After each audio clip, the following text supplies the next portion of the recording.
रामजी लाल सुमन पर भड़के प्रदेश सरकार में दर्जा प्राप्त राज्य मंत्री ठाकुर रघुराज सिंह। कहा कि यह है मुगलों की नाजायज औलाद। राज्यसभा में मेवाड़ के राजा राणा सांगा को गद्दार कहने वाले समाजवादी पार्टी के सांसद रामजी लाल सुमन को प्रदेश सरकार में दर्जा प्राप्त मंत्री ठाकुर रघुराज सिंह ने जमकर खरी खोटी सुनाई। उन्होंने कहा कि सपा सांसद पर देशद्रोह का मुकदमा चलना चाहिए। सर ये बताइए, हाल ही में रामजी लाल सुमन जी एक बयान आया है राणा सांगा को लेकर, क्या कहेंगे? देखिए, ये मुगलों की नाजायज औलाद हैं जो ठाकुरों के और रणबांकुरों के लिए ऐसे शब्दों का उपयोग करते हैं। इसलिए इनका पूरा इतिहास आप पूछ लोगे तो ये इनको मैं नाजायज औलाद कहूंगा, क्योंकि ये अपने बाप को बाप नहीं कहते, मुगलों को अपना बाप कह रहे हैं। तो मुगलों से पैदा हुए लोग हैं ये लोग, ये क्रॉस ब्रीड है। बीपी मौर्य ने सन 77 में एक यहाँ पर सभा की थी, तो उन्होंने कहा क्रॉस ब्रीड रहेगी तो ठीक रहेगा। तो इसलिए मैं आपके माध्यम से ये कहूंगा कि ये लोग, ठाकुरों ने देश को बचाया, ठाकुरों ने देश के साथ साथ अपनी सीमाओं को बचाया। ये देश 25 बार कटा, लुटा, पिटा, ऐसे बेईमानों के कारण, ऐसे नाजायज औलादों के कारण जो अपने देश का खाते और गाते मुगलों का हैं। तो ये मुगलों के यहाँ खाने वाले लोग और मुगलों को अपना पूर्वज बताने वाले लोग, ये देश के हमेशा गद्दार रहेंगे। ये देश के भारी गद्दार हैं। तब भी मुगलों के टाइम में भी ऐसे गद्दार थे, अंग्रेजों के टाइम भी गद्दार थे और आज भी गद्दार हैं। कौन लोग हैं जिनका नाम आपने लिया? आप बताइए सर।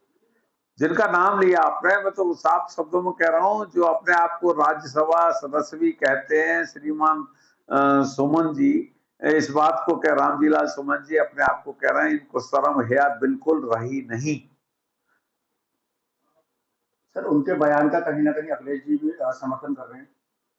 अखिलेश जी के पिताजी वास्तविक नेता थे। अखिलेश जो है सोने की चम्मच लेके पैदा हुए हैं, उनको भौगोलिक कोई ज्ञान नहीं, वो विदेश में पढ़े हैं, इसलिए उन्हें हिंदुस्तान की धरती का कोई ज्ञान नहीं।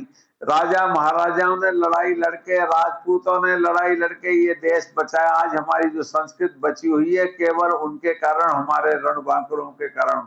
राणा सांगा के 80 घाव लगे थे, अखिलेश के एक घाव लग जाएगा तो सैया पे पड़ जाएंगे। 80 घाव के बाद भी लड़ाई लड़ते रहे देश के और राष्ट्र के हित में। तो इसलिए इनको शर्म आनी चाहिए। और इस बार लोकसभा में इनको जो वो ताकत मिल गई तो इनके दिमाग खराब हो गए। अब के ठाकुर इनको बता देंगे कि इनका एक भी ठाकुर नहीं जीतेगा। भारी बहुमत से 2027 में भारतीय जनता पार्टी की सरकार बनेगी। अखिलेश के लोगों की जमानत जब्त हो जाएगी। जिस तरीके से बयानबाजी होते रहते हैं, हाल ही में जो बयान आया है, इसे किस नजर से देखते हैं? क्या वाकई जिस तरीके से उन्होंने उनको गद्दार कहा, तो क्या गद्दार थे या क्या कहेंगे? ये नपुंसक लोग हैं जो कि ये ऐसी भाषाओं का उपयोग करते रहते हैं।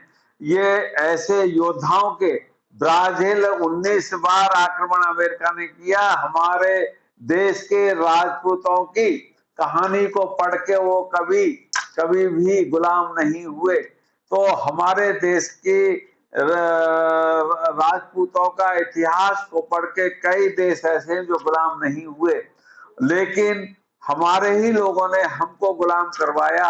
600-700 साल मुगलों के, 200 साल अंग्रेजों के। डिवाइड एंड रूल वाली पॉलिसी ये तब भी थे ऐसे नपुंसक, और आज भी हैं। इसी कारण ये देशद्रोही हैं, इन पे देशद्रोही का मुकदमा चलना चाहिए। आपके माध्यम से इतना ही मेरा कहना है। जय हिंद, जय भारत, धन्यवाद।